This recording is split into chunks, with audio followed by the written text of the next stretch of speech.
I was like getting into a particular mindset, and Mr. Danielewski just walked through the door and he's like, let's just do this. So we're gonna go do it. We're gonna do this. My name is Noel Illumid, and on behalf of Skylight Bookstore, we're so very happy that you're here. It's always nice to have people out in the drizzle, actually. So I know some of us get a little scared and we don't have to leave our homes when just a drop of rain just falls from the sky, but it's nice to see you all here. A few announcements before we begin. The first one is if you have a cell phone, smartphone, if you can turn that to silent, we greatly appreciate it. You don't have to turn it off. As a matter of fact, if you want to Instagram tweet all you want, please do.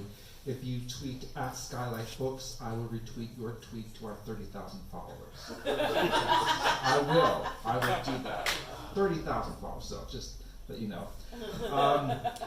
And check us out at World Wide Web, skylightbooks.com. We have the best writers coming to town. We only have the best writers coming to town. Please join us tomorrow for Jamie Attenberg's book, All This Could Be Yours, in conversation with Alyssa Nutting. And then on Thursday, PEN America and Skylight Books will present Carmen Maria Machado for her book In the Dream House at the Dynasty Typewriter. So please come check that out. Also on Thursday, we'll be doing Ramesh Srinivasan with Anna Kasparian here. So just there are 2 different locations, so just check this out at World Wide Web, skylightbooks.com. So we're always so happy to have Mark Danielewski here.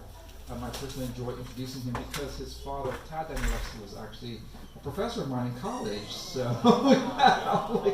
it was just like his dad. I hope that's okay. Just like his dad. So, I was like, So, we're always happy to have him here, and this is his best bio yet. Mark Danielewski is the author of some pretty complicated books. The Little Blue Kite, this one, though, is pretty simple. And sure, maybe there is more than just big, beautiful skies, but who we are to start babbling about the virtues of letting go, especially in a bio, which is really where we should just say the author lives in California with his wife, daughter, and 2 cats, all of whom know that the wonderful thing about flying a kite is that in the end, you don't even need a kite. Aww. Isn't that just the sweetest thing? So please welcome Mark Danielewski.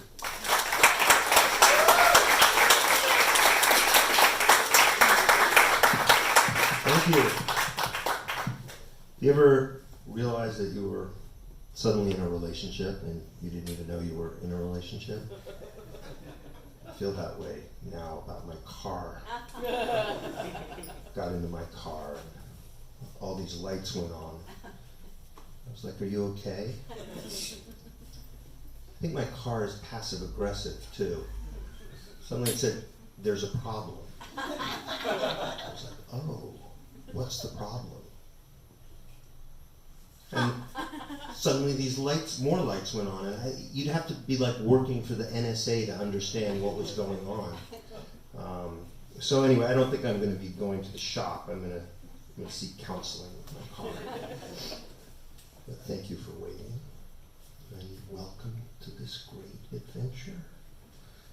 Because it is a great adventure, whether I'm here or not, whether you're here or not, whether there's even a book or not.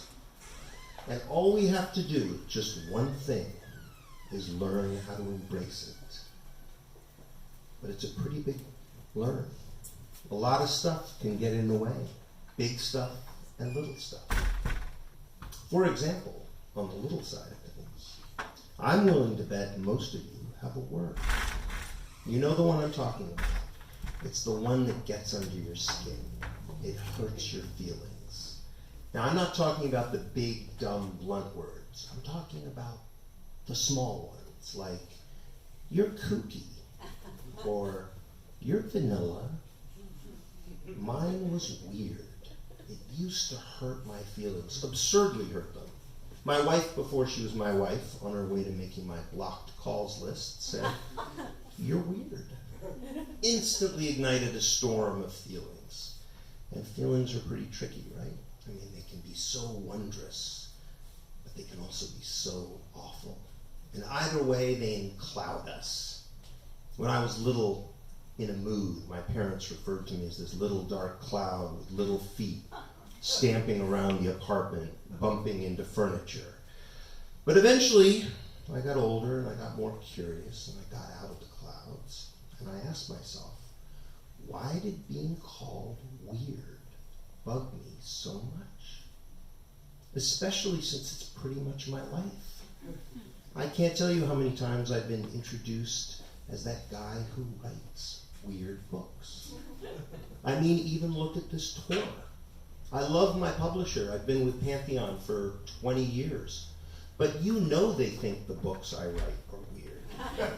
I mean, even this book. I mean, can you imagine that conversation? Mark, what's going on here? It's a graphic novel, only it's much, much shorter. Well, it's a children's book. I like it, okay, that's a start. It's a childhood loss and aspiration framed against the digital world at war with a pictorial reality. Or it's a children's book? It's a children's book. Whereupon my publisher, who doesn't sound anything like that, proceeds to book me on this wonderful tour all over the country, where pretty much every reading starts at 7 p.m., which pretty much guarantees one thing. There will be no children. In Atlanta, I was at a bar. In Cleveland, I was at another bar. And the weirdness, it doesn't stop there. As a newly minted father of an 18-month-old, I've become pretty familiar with bedtime readings, and I know how to rate their success. A children's book is considered successful if by the end your child has fallen asleep. And by the way, if your child falls asleep midway through that book, it's instantly considered a masterpiece. So you see where this is going, right? If this reading tonight is successful, all of you should be asleep. I am curious, show of hands, who here is a parent? All right, babies, toddlers, teenagers?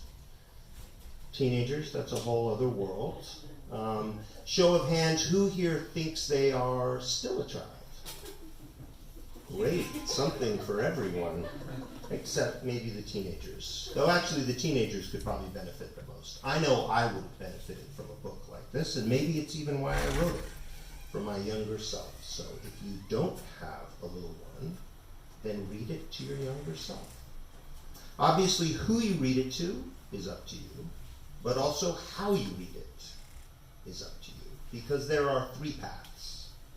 The first path, which is the longest, it's not that long, it takes about 30 minutes. All you have to do is start at the beginning and read all the words. The second path takes about 10 minutes, and all you have to do is follow the haloed words. And for the shortest path, all you have to do is follow the rainbow-colored words. So I think I'll start there.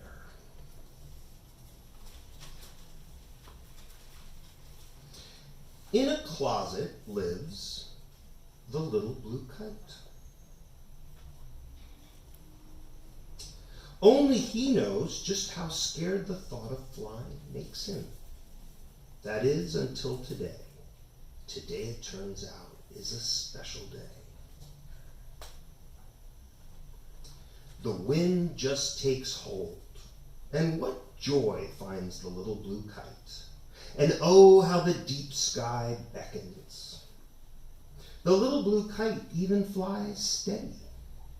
And the more he flies, the deeper in love he falls.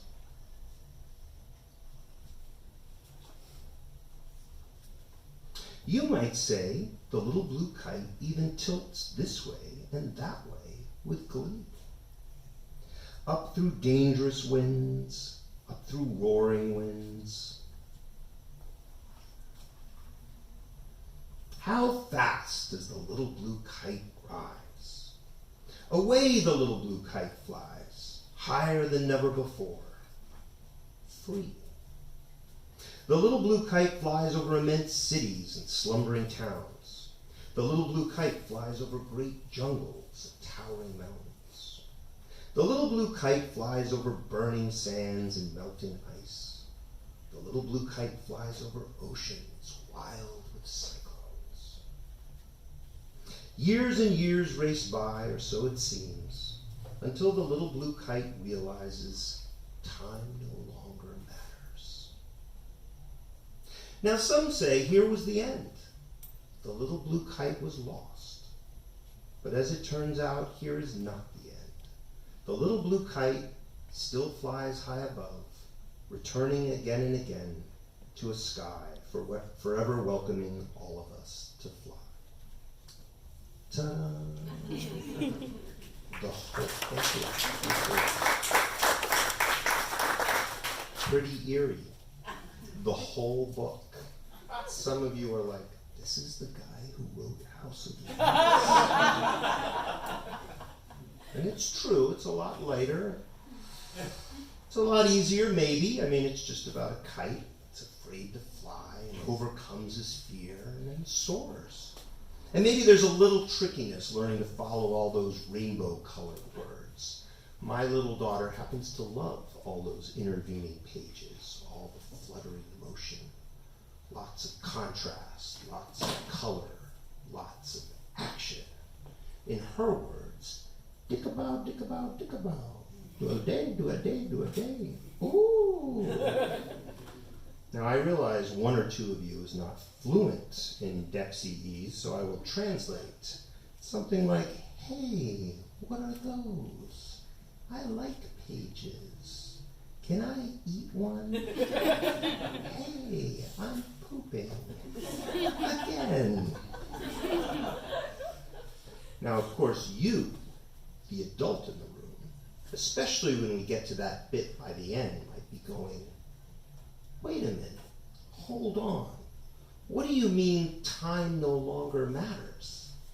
I thought this was about a kite afraid to fly. How did we suddenly jump to time no longer matters? Fair enough. But before we get to time, I have to tell you about the mud. 3 years ago, I got married, finally. I didn't think it was ever going to happen. And suddenly I was about to walk down the aisle at midnight. A midnight wedding. Kind of weird. And I should say that my wife, after she called me weird, admitted to being a little weird herself. So a ceremony flanked by darkness seemed to make perfect sense to us. By comparison, my bachelor's party started the preceding day at the raucous hour of 10 a.m.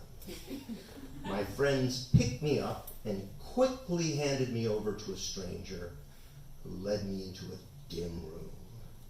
Gray tiles on the wall, cramped with steam. And he said, take your clothes off. Not some of them, all of them. And then he pointed to a big tub filled with mud. He said, now get down there and get dirty.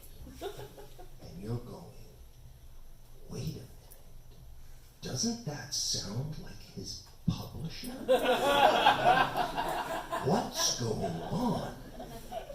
And a couple of you are going, holy smokes, is his publisher Bernie Sanders?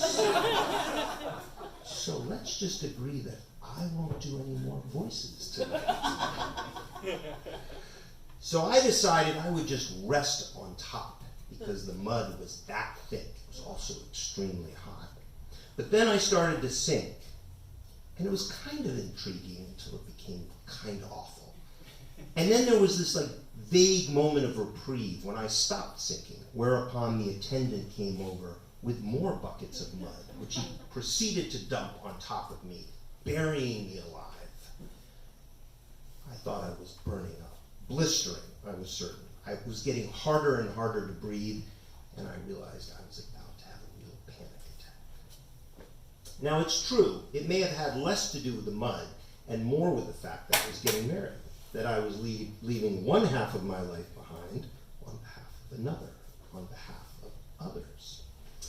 Having meditated for many years, I resorted to those techniques. I closed my eyes, I focused on my breathing, and suddenly I saw blue. It was blue like the sky, but it wasn't the sky. It was a blue kite. But it was so close to my face that I could only barely see the edges. And then slowly it began to rise. And it was the strangest feeling of being both connected and at the same time in the process of disconnecting. Of feeling heavy and burdened, and yet at the same time in the process of getting lighter. Of feeling comforted, and yet at the same time in the process of being abandoned. Which I think is a good place to return and reconsider our little blue kite, because after all, who is flying the little blue kite? So I'm going to read a piece from the Long Path, and for those of you who want to follow along, it starts on page 22, about halfway down. Kai often surprises his family with flowers, lemon cake, or a black and white box filled with figs. For no particular reason either, except that Kai loves his family, and Kai's family loves him. They love his honesty, his loyalty, and of course his compassion. They love having him around as much as possible. Kai's friends love him in much the same way. They praise his generosity and are grateful when he helps them through their heartaches. Kai's employers at the company where he designs games are equally enthusiastic, commending Kai's devotion and hard work. Strangers, too, can tell that Kai is very good and very, very brave. Because as Miss Pensiones would surely have agreed, how can you be good if you're not brave? But Kai has a secret. Only he knows just how scared the thought of flying the little blue kite makes him. How awful is that? Can you even imagine? To be most frightened of what you most adore? It almost sounds too strange to believe. True, now and then Kai cracks open that closet, if only to just as quickly slam the door tight. That is until today. Today, it turns out, is a special day. And no, not because it's a holiday or a birthday. You certainly won't find this day marked on anyone's calendar. Kai isn't even feeling that great, though he isn't feeling so bad either. The most important thing about this particular day is that Kai has a little extra time. Extra time is a curious thing. No one really knows how extra time comes around. But in Kai's case, it might have a lot to do with a wind rising in a deep sky that is not too wild, yet not too mild. Make no mistake, like everyone else, Kai has many distractions. But one advantage of endeavoring to have gentle thoughts is that distractions are no longer important enough to do away with extra time. When Kai gets home, he hurries straight to that closet. His family is sure surprised to see him hurrying so, but they are even more surprised to discover a closet in their home that no one had noticed before. Kai throws open the closet door and scoops up the brown paper bag. The sight of the little blue kite inside takes Kai's breath away and blurs his eyes, though Kai can't say why for sure. The same is true for the little blue kite. Very gently, Kai lays out all the parts on the floor. Then he spreads wide the fabric, which he calls a sail, and inserts the spine. Finally, he unfolds the long blue tail. Only when Kai gets to the handle shaped like a big bee, which was once upon a time carved out of the wood of a fallen ash tree, and later spooled with countless loops of the finest silvery thread, only then does Kai pause. One end of the thread is lost at the heart of that big bee, while the other end dangles free, ready to be tied to the sail. But oh, how just that loose end overwhelms Kai. He at once remembers his two greatest losses, his kite of spectacular color, and of course the disappearance of Miss Pensiones. Kai has to step away, leaving the little blue kite just lying there, unassembled, unfinished, abandoned on the floor. Now I expect some of you might snicker at Kai's silly, and well, yes, perhaps exaggerated reactions to a little blue kite.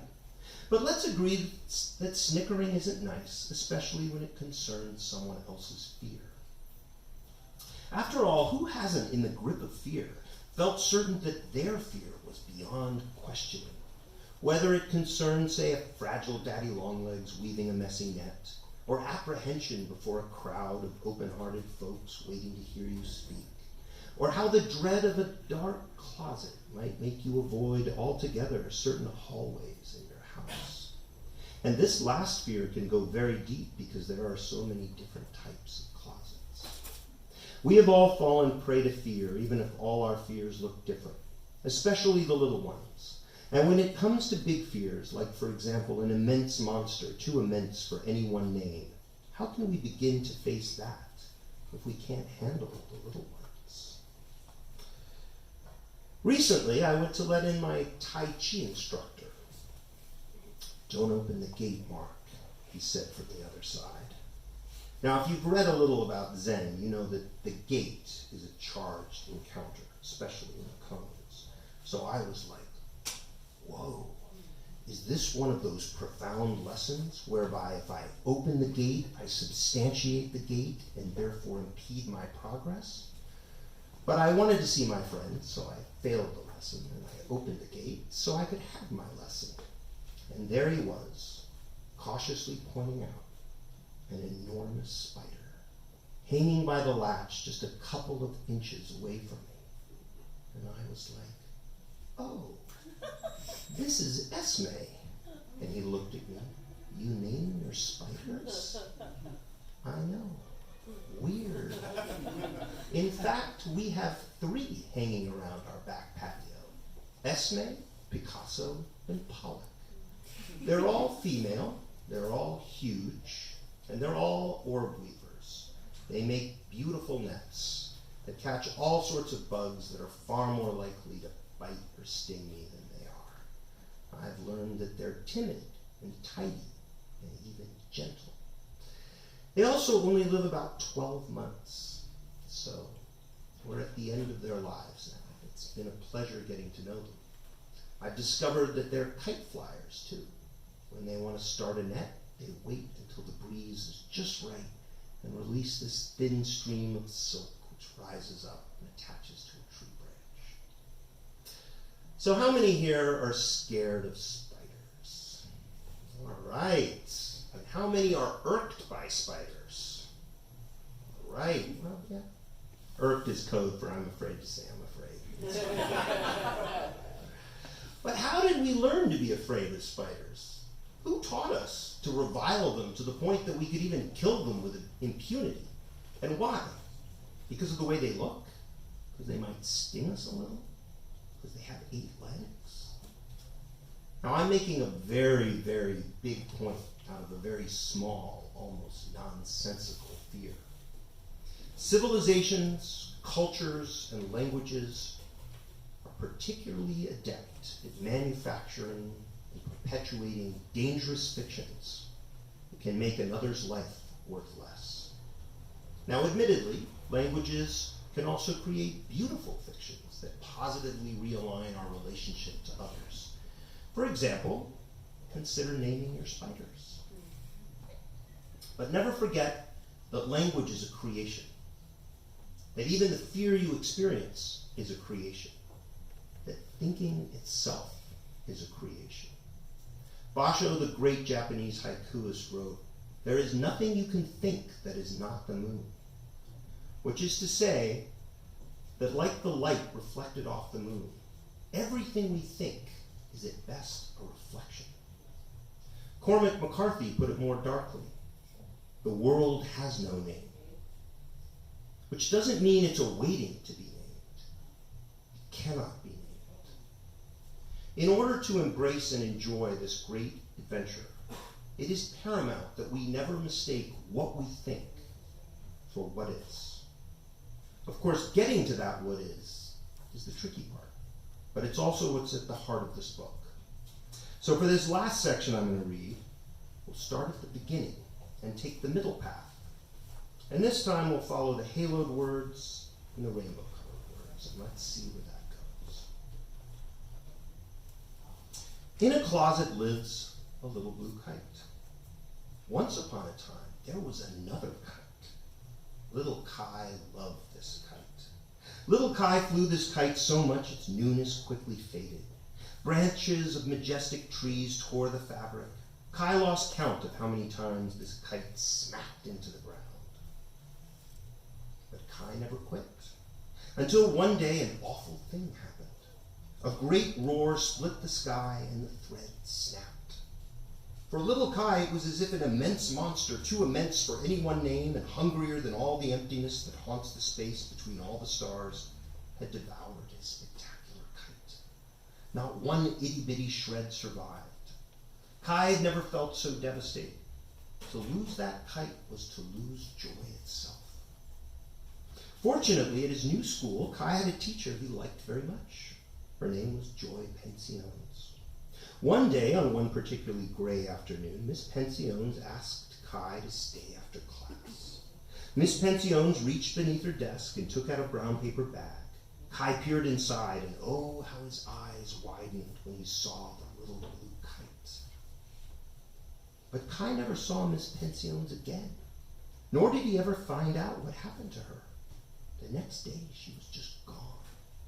And then for the second time in Kai's young life, there appeared that immense monster, too immense for any one name, and hungrier than all the emptiness that haunts the space between all the stars. Only this time, instead of a kite, it had devoured Miss Pensiones. Little Kai was so sad. He didn't even want to go flying. So you know what he did? Kai just shoved that brown paper bag to the back of his closet without a light. Weeks slipped by until weeks became months, and eventually months became years.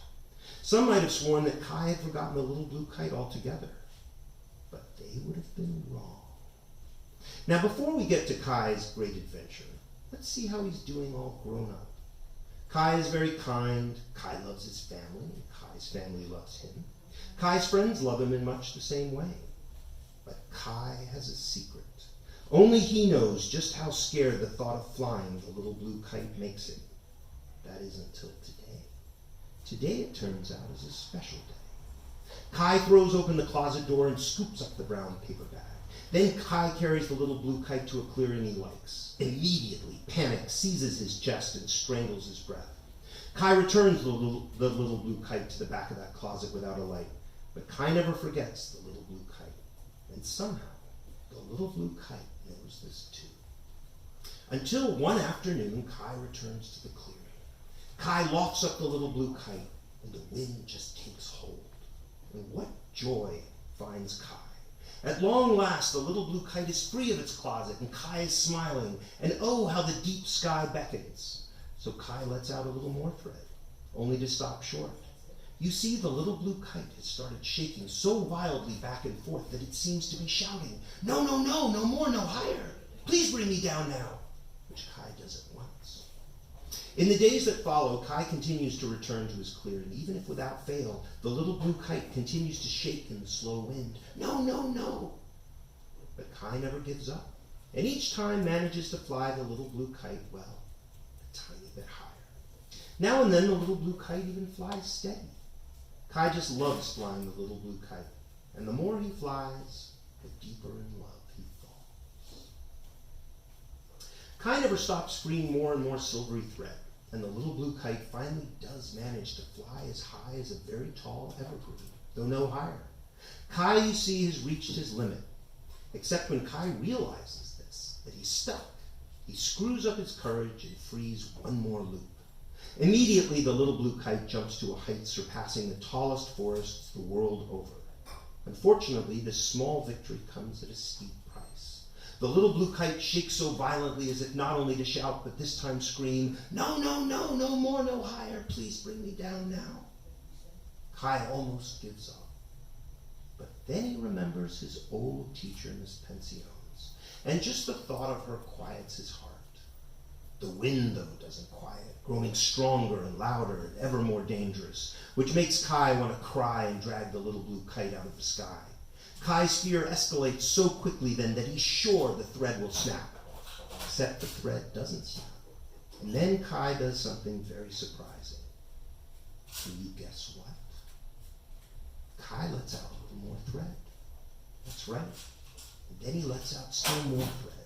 In fact, Kai lets out more thread than ever before, whereupon something quite amazing takes place. The little blue kite still keeps shaking, but this time it's not to cry out, "No, no, no, no more, no higher, please bring me down now," but rather, "No, no, no, not lower, not down there, higher, higher, please." You might say the little blue kite even tilts this way and that way with glee. Nor does the little blue kite stop there. Up through roaring winds, up through dangerous winds, until Kai has unwound the whole spool, or almost unwound the whole spool. One last loop remains. And what's more, it's not attached to that handle shaped like a big B. It's not attached to anything. Only Kai doesn't notice this. Kai just keeps struggling to see the little blue kite, which is so high that not even squinting really helps. And so when Kai frees the last loop, the thread just slips away. And would have escaped too if Kai didn't fast as fast can drop that handle shaped like a big B and snatch hold of the end. Poor Kai just wants to drag the little blue kite down out of the sky. And why shouldn't he? What else can he do? What would you do? Even if Kai has also started to feel something he's never felt before. It's as if the thread Kai holds wants to let go of him, which is when Kai at last understands. The time has come for the little blue kite to fly on. Kai's heart stops beating so fast. In fact, Kai's heart just breaks. But because Kai loves the little blue kite so much, Kai lets go. Now, I'm not going to tell you what happens next, because I want you to have that moment for yourself. But it was the moment that happened to me while I was interred within that mud. Like Kai, I also let go of the little blue kite. And it was terrifying and heartbreaking. But it was also transformative and liberating and calming. And when I was told it was time to go, I was completely surprised. And not because I'd fallen asleep, quite the opposite. I was wide awake. But something had changed. Something was breached. The mud no longer mattered. Fear no longer mattered. And you guessed it, time no longer mattered. And also being called weird no longer mattered. But why had being called weird bugged me so much? I think strange is a comparable word. It comes from the Latin extraneous, meaning external. And I think that's the root of it. Weird implies that you're outside. Weird implies that you don't belong. And weird as this may sound, my whole life I've always wanted to belong. When I was little, my family moved around different countries, different cities, different socioeconomic states, where I always felt that I never belonged. But what was I ever outside of? Only that which we are all only ever outside of, unless, heaven forbid, we're enthralled.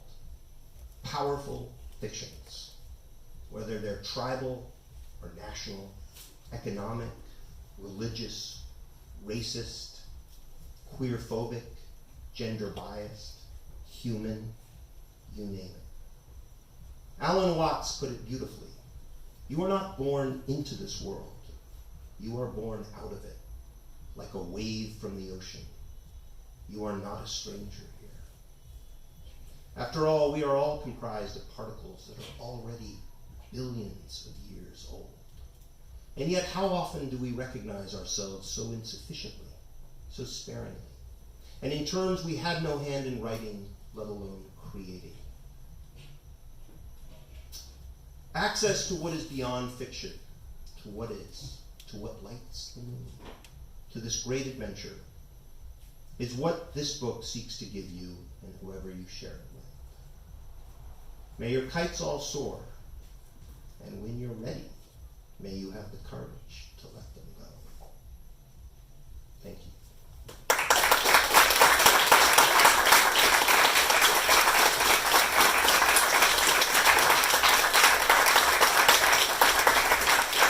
Questions? Oh, and I should probably say right here that I was wrong. LA is unique. There are some younger people here, and thank you for making the reading. You really made my whole tour, to tell you the truth. Outstanding. Thank you. Questions? Yes, sir.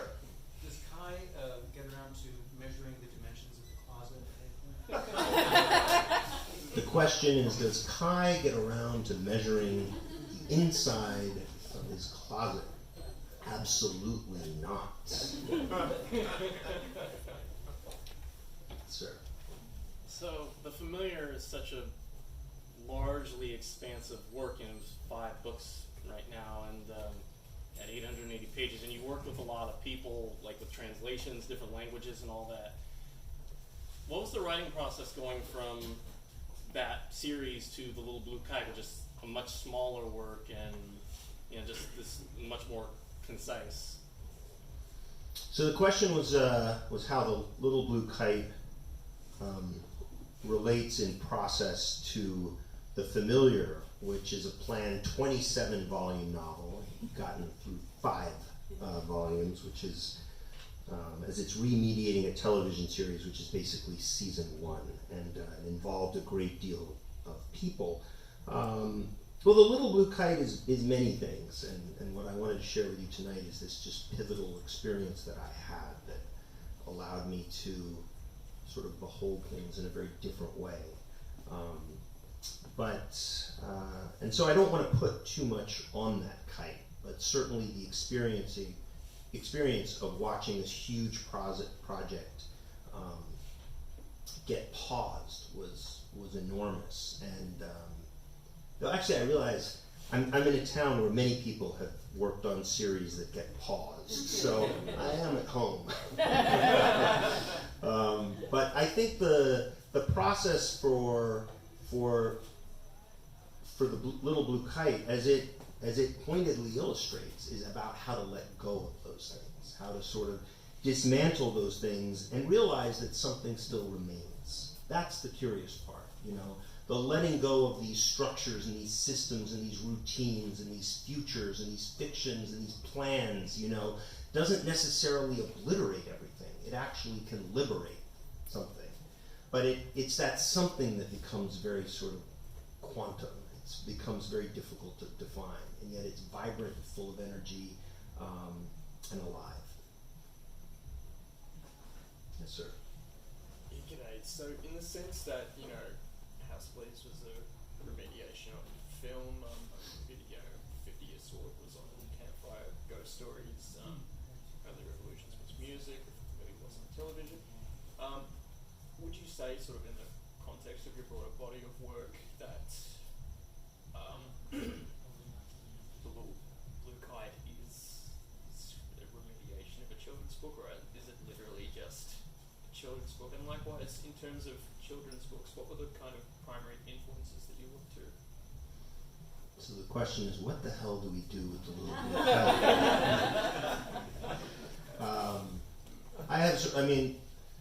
For those of you who couldn't hear the question, it's one easy way of sort of framing what I do is looking at these books, as all my books, as a series of remediations, taking one media and putting it into another. So that House of Leads is a remediation of film, Only Revolutions is a remediation of music, 50 Year Sword is the Campfire, The Familiar is a remediation of the television series. So what is The Little Blue Kite?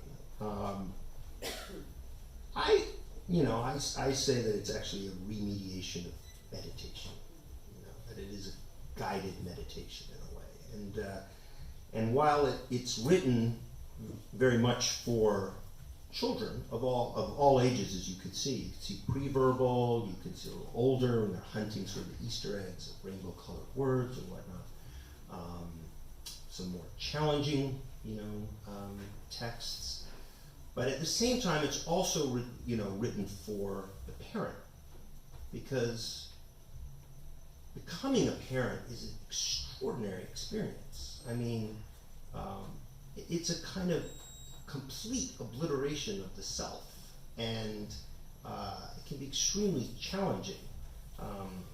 One small aspect that makes that challenging is that you are reading over and over a text, and it verges often on self-harm. It is so painful and torturous that you're like, I can't read about this green celery one more time.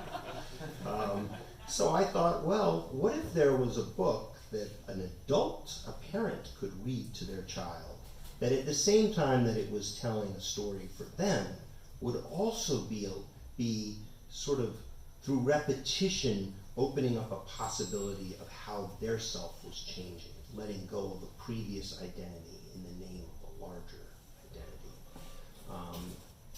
And as for influences, I haven't gotten there yet. I really don't know. I think I'll be surprised when I sort of step back a few more steps and go, oh, wow, Cujo influenced the Little Blue Kite. Never would have guessed. Any other questions? Yes.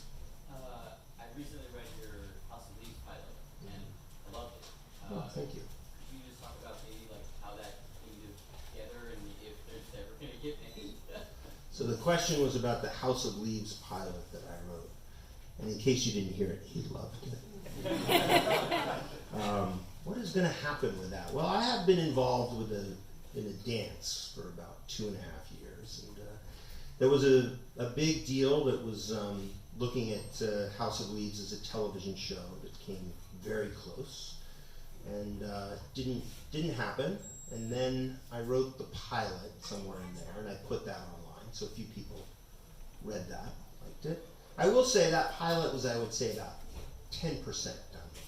Okay, just kind of a notion. Then I got very, very close to another deal, like very close. But that didn't happen because apparently they didn't like my blue scarf. So imagine that. No, so I, in the interim, rewrote the pilot and wrote 2 more episodes. And I think these 3 episodes should accurately frame what my vision of a multi-season version of House of Leaves would look like. So I haven't quite decided what to do, except that I'm going to post those 3 episodes on Black Friday. I feel like that makes sense. So if you're curious, you can read them and let me know what you think. Yeah, they're fun. I would say, just for the record here, they're about 65% done. You know, it's a fluid form. I like seeing the change. I'd like to see how different people add different things. Now, will it happen? Who knows? You know, maybe there's another company that sort of sees the light and says, "Hey, let's do something crazy with that novelist." But you can't fault them if they go, "Hey, let's not do something with that novelist." And I guess the only other thing is that The Little Blue Kite really does illustrate this open sky that I have stepped into. And so the future is wide open. It's kind of mesmerizing and terrifying too. But I also have started to think about another book. And when that takes hold, you know, I'm very faithful. You know, once I'm there, then that's it. I'm just going to work on that book. So I think in the next few months, I'll sort of figure it out. So, yeah, but anyway, thanks for bringing that up. Any other questions? Yes? At what age or stage do you accept and embrace being weird and then, you know, thrive in being weird? That led you to thrive in being weird? What stage? Late in life. Yeah. Late. I mean, I kind of needed to understand what it meant. You know, I think your question it's very interesting because it's at what stage did you accept being weird and then start to thrive in being weird, right? And I think one of the things that's in that question that I'm realizing more and more is not accurate is that sense of arrival, right? That sense of landing, that sense of acceptance, that I am going to accept this, and then I'm going to move on like a champion, right? I was going to say, or did you accept it? But I did. I did, but I think the point is it's always a process, right? It's people, and this applies to everything, even writing. You know, people are like, oh, so you've now reached this place creatively where you can just write without fear or anxiety or insecurity. No, it's always there. It's that you make peace with it, you know? It's not that fear disappears, but that you understand its place and you understand that it doesn't blot out your whole sky, you know? So, sure, it can still feel painful to be outside, but I think there was the most visceral experience of being that I had, that having glimpsed that, I don't live there, I'm not a saint or, you know, but I know it's there. It's kind of like the way I can't do a handstand. Like now and then I've kind of like balanced and gone, oh wow, this is easy, you know, and then toppled over. But I think it's similar, like suddenly you know that it's there, and then everything else is kind of made a little smaller. And I think that's the pursuit for me of all fiction.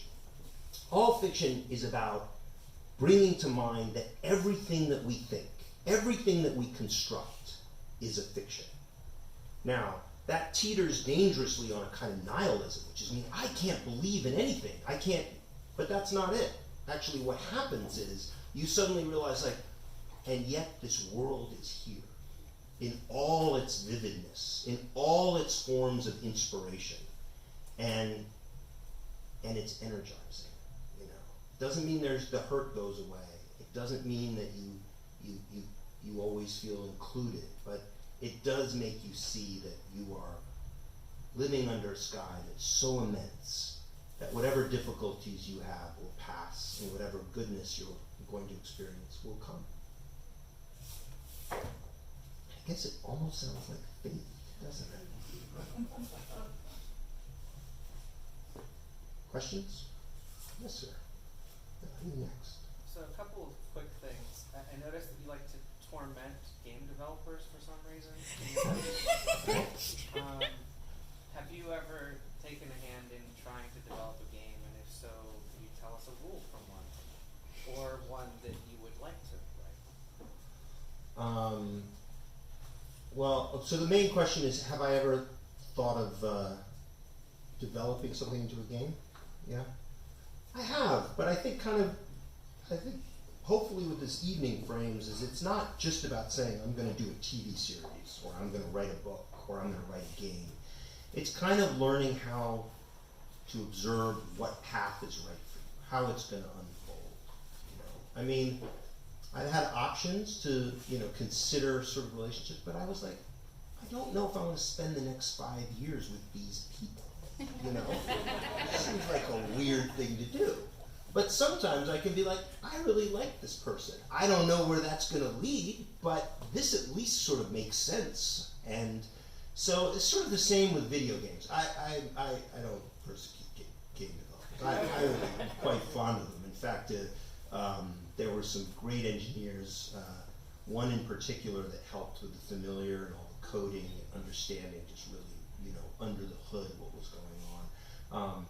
But for me, it seems like such a huge leap. Like, how would we move into the game? Like, what would that even look like? Not its finished form, but what would the start of that even look like? But it is an interesting question because lots of people on this tour in particular were curious about developing something into a game. So, who knows? Always possible. Yes. What were you trying to say by linking the handle of the kite to Yggdrasil, the World Tree?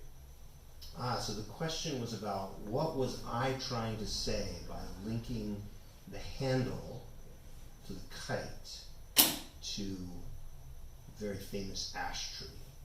Now, I'm not going to answer that question. I'm not going to specifically sort of tell you what is happening in this book, but I appreciate that you're pointing out that a very good. It's very well observed.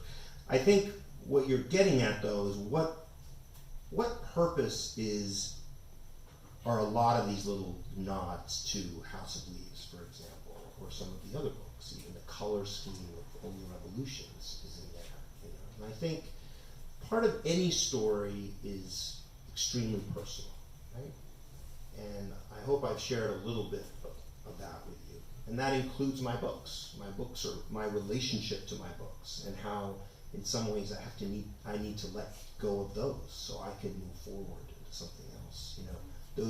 I have to recognize that history, but I also have to realize that that history isn't going to write what my future is. And I think the part of this book that isn't personal, but that applies, and I think applies to everyone, whether you're young or old, is that you can experience through a small, simple story that experiencing of opening yourself up. Someone on this tour said, I think the Little Blue Kite is kind of House of Leaves light, And I think in some ways I agreed with him. I think, House of Leaves is a journey. It's a journey through a great deal of darkness. And I'm always most concerned when someone tells me that they're only halfway through House of Leaves, and they've been halfway for like years. And I'm like, oh no. You're stuck in the house. Get out, man. Get out. But this is a little, it's a little less ambitious. You have to read it many times to sort of begin to open up that sky. But it's certainly more, assailable. And I think as you get older, as you become a parent, as you become, a partner, as you become a friend, you realize that what you'd like more than anything is to give someone what you've learned through agonies and other things in a much shorter way. I mean, how great if we could just with one word communicate something that would make everyone's life better. People have tried, no one's done it, but the Little Blue Kite definitely is a shorter route through that journey, and maybe not all journeys have to be that dark. Yes. How did I come up with the Little Blue Kite? You mean like the title? The whole book. How much time do you have? So how did I come up with the Little Blue Kite? Well, partly it was this image that I had of a blue kite that I was sort of sailing in my mind, and what happened when I let go of it. But that, because you're very smart, is only part of the story, because as whole and fully formed as that experience was, it took another 3 years to finish the Blue Kite, the Little Blue Kite. It was an amazing amount of sort of rewriting, and the story grew, and there were multiple characters, footnotes, and an ash tree, and it just went on and on. And then I worked with my editor, and we cut it down until it was just as slim as possible. And then there were all sorts of drawings that were made. I spent every night watercoloring kites. And then we had all sorts of skies, but we thought, how great if everyone submitted skies. So we went online and we asked readers if they would submit their favorite skies, and we incorporated them in the book. So when you look at these skies, you're seeing actually scores and scores of people who've shared those skies that felt something to them. And then we just put it all together and tied it up in a bow and went, let's go on a book tour.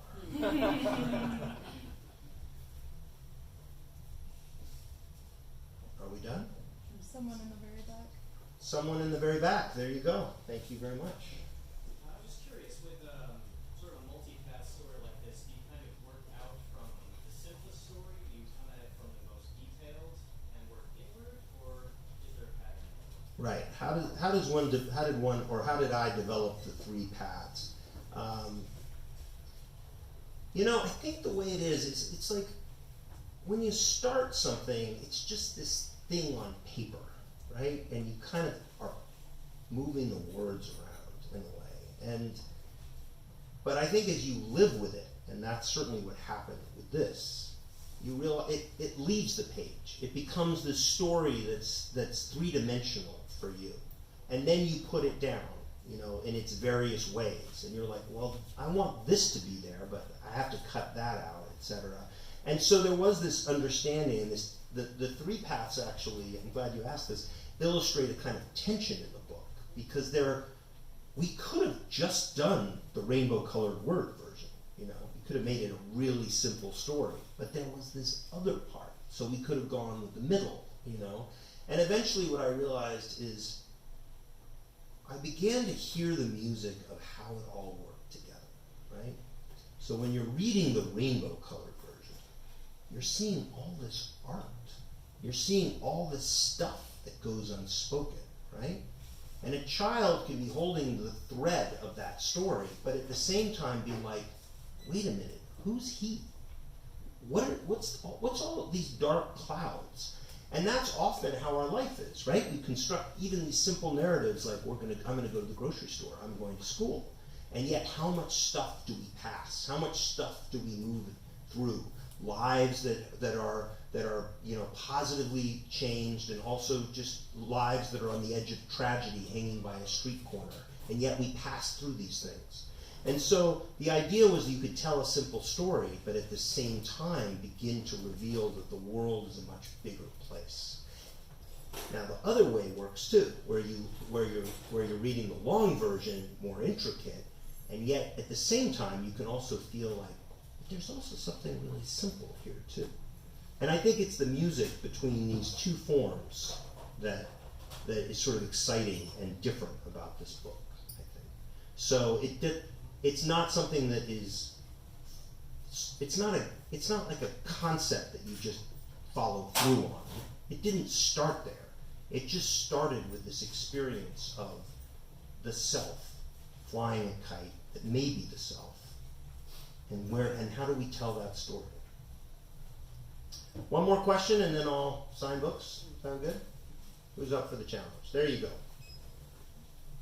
Now that you've made this experience you have tangible for other people, do you feel Hold on, let me paraphrase. Now that you've made history with this book. do you feel like another level of release, of catharsis, putting this out? Oh, wow. Personal. Do I feel another level of release or catharsis by putting this book out? Gosh, what do I feel? Tired. Gotta go to counseling in my car. Everyone in the audience is wide awake.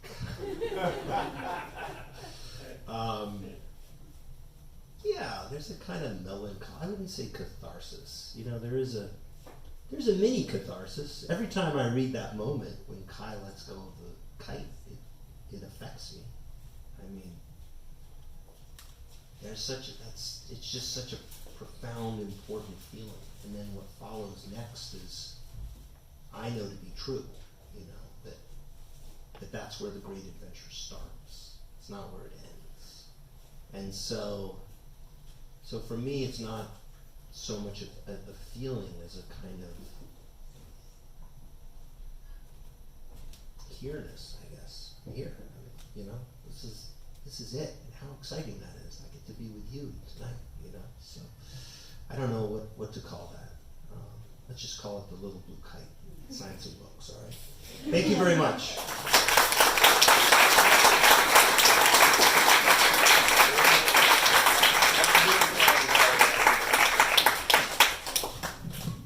Let's thank him one more time. Thank you so much. And we love that blue star. We love that blue star. We do. What I'll do is I'll move this stuff out of the way and I'll bring out a table where he can sign behind. We have copies of his book, all of his books, at the register. We'd love it if you bought the books first before you got them signed. Yeah, really, we would. And then if you can line up to my right to games, mythology, young adult graphic novels, that'd be awesome. And if you are a member of the store, a friend with benefit, you always get priority in the signing line, so just identify yourself. So, thank you very much.